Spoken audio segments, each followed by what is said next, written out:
ใจมองสอดหน้าต่างยามใดอายเห็นน้องซึมเมื่อลอย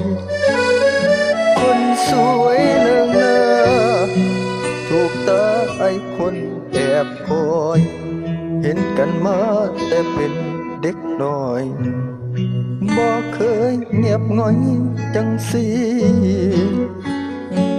เจ็บยังคนดีอายนี้อยากหูจากนำหรือคนที่มาประจำหายไปจนมิดซีลีถือคนเสรายหรือใจถูกไปย่ำยีหากอายซอยได้ยินดีสิหาวิธีบรรเทานั่งก้มหน้าเศร้าข้างเกยเขาเอาไม่เคลียดีชาวบ้านเว้าให้ได้ยิน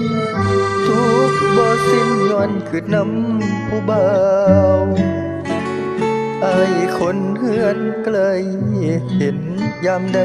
ก็พลอยซึมเศร้าฟังเสียงแม่อ้อยกินเขา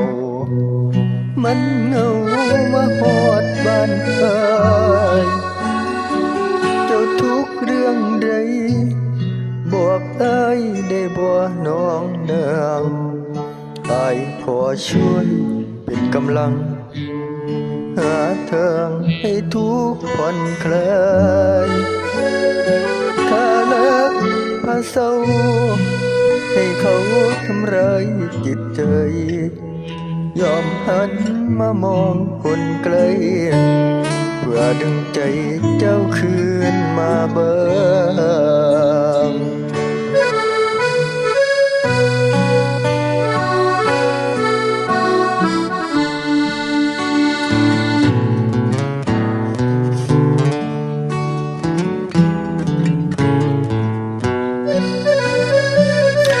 ก้มหน้าเศร้าข้างเกยเขาเอาไม่เคลียดินชาวบ้านเว้าให้ได้ยิน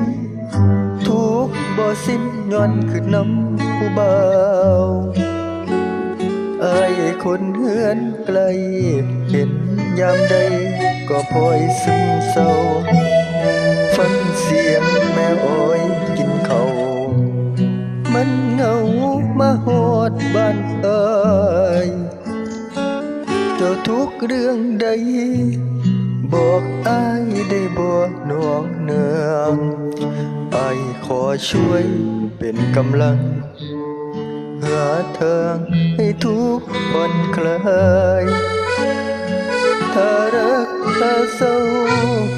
ที่เขาทำลายจิตใจยอมหันมามองคนไกลเพื่อดึงใจเจ้าคืนมาบ้างลองหันมามองคนไกลเพื่อดึงใจเจ้าคืนมาบ้าง